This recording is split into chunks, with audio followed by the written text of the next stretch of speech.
Halo, saya Dimas. Kali ini kita akan membahas tentang 4 syarat dispensasi pernikahan beda agama dalam ajaran Katolik. Berikut ini pembahasannya 4 syarat dispensasi pernikahan beda agama dalam ajaran Katolik.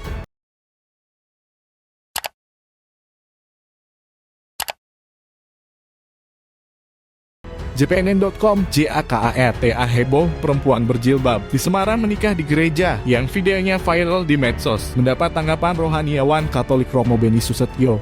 Romo Beni, sapaan akrabnya, mengakui dalam gereja Katolik memang diatur soal pernikahan beda agama yang pengaturannya tercantum di Kitab Hukum Kanonik. Kitab Hukum Kanonik atau Codex Iuris Canonici merupakan salah satu buku penting yang memuat peraturan atau norma bagi semua umat Katolik. Artinya hukum kanonik adalah hukum gerejawi internal yang mengatur gereja Katolik. Rohaniawan Katolik Romo Beni Susetio turut berkomentar perihal perempuan berjilbab di Semarang menikah di gereja yang videonya viral di medsos. Romo Beni mengatakan untuk melangsungkan pernikahan beda agama harus mendapat izin gereja. Ada mekanisme dalam hukum kanonik yakni harus mendapat izin gereja, kata Romo Beni saat dihubungi JPNN.com Selasa 8 atau 3.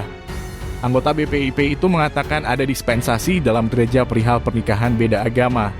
Pernikahan beda agama bisa dilakukan setelah mendapat dispensasi dari pemimpin gereja. Pria yang beken disapa Romo Beni itu mengakui dalam gereja Katolik memang diatur soal pernikahan beda agama baca Kitab Hukum Kanonik. Untuk diketahui, Kitab Hukum Kanonik atau Codex Iuris Canonici merupakan salah satu buku penting yang memuat peraturan atau norma bagi semua umat Katolik. Artinya, hukum kanonik adalah hukum gerejawi internal yang mengatur gereja Katolik. Menurut Romo Beni, untuk melangsungkan pernikahan beda agama harus mendapat izin gereja. Dalam gereja Katolik itu, ada beberapa pernikahan beda agama. Ada mekanisme dalam hukum kanonik yakni harus mendapat izin gereja, kata Romo Beni saat dihubungi JPNN.com. Di dalam gereja Katolik, ada dispensasi meskipun penganut, mempelai, menjalankan agamanya masing-masing itu, kata Beni. Beni lantas membeberkan sejumlah syarat dispensasi pernikahan beda agama dalam ajaran Katolik.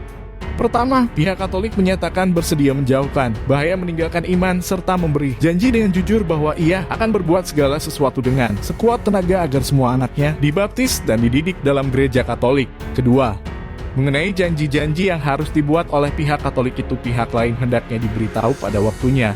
Sedemikian jelas bahwa ia sungguh sadar akan janji dan kewajiban pihak Katolik. Ketiga, kedua pihak hendaknya diberi penjelasan mengenai tujuan-tujuan serta sifat hakiki perkawinan yang tidak boleh dikecualikan oleh seorang pun dari keduanya. Keempat, pernikahan beda agama dianggap sah jika dilakukan di hadapan romo dan 2 orang saksi. Sebelumnya, warga kota Semarang dihebohkan unggahan video di TikTok yang memperlihatkan pernikahan pasangan beda agama. Sejak diunggah pada Minggu 6 atau 3, pukul 19.00 waktu Indonesia Barat. Video berdurasi 13 detik itu telah ditonton 1,6 juta kali. Unggahan tersebut menunjukkan sepasang pengantin tengah menjalani prosesi pernikahan di sebuah gereja.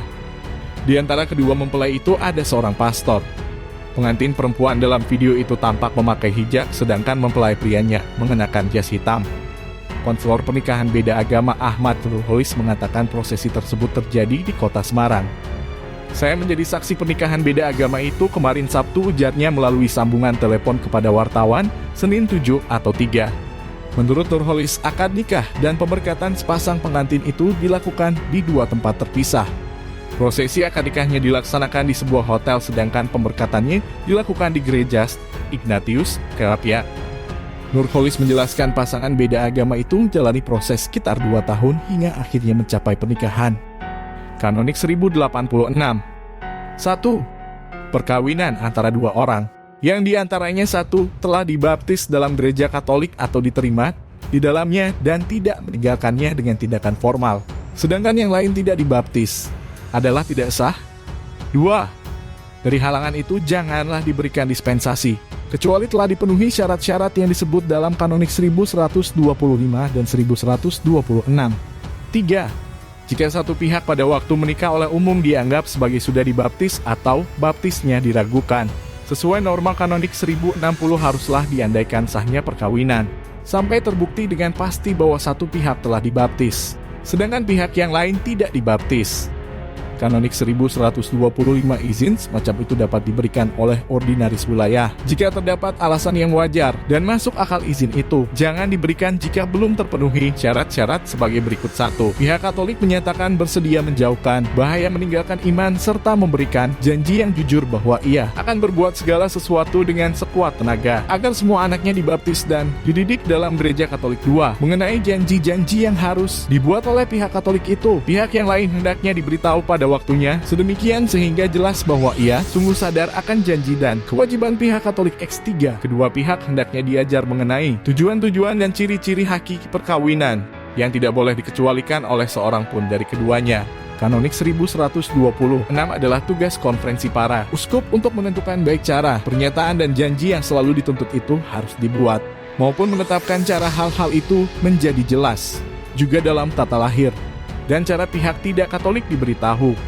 Nah itu tadi pembahasan 4 syarat dispensasi pernikahan beda agama dalam ajaran Katolik. Apa pendapatmu dan jangan lupa tinggalkan pesanmu di kolom komentar. Terima kasih sudah menonton video ini, salam toleransi.